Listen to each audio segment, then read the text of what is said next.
Pagkatapos na usab ang madagayaon ug puno sa kadasig nga adlaw, panahon na nga mamahuway kita. Kung diin, uban sa grasya sa Dios, mubangon kita nga baskog ug puno sa paglaom sa umaabot nga mga adlaw.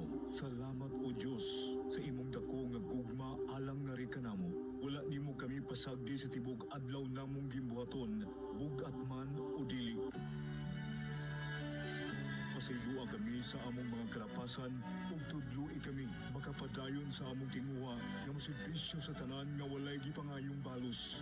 Hikapa ang mga balatian sa mga nag-antos gumikan sa wala dambang kahigayunan ug patagamtama sa tinuod nga kalipay ang mga nagbangutan. Hinaot nga bubuan mo kami sa tim-os mong gugma ug di mapugnang panalangin samtang kami nagtinabangay ug nagkahiusa para sa kaayuhan sa nasud.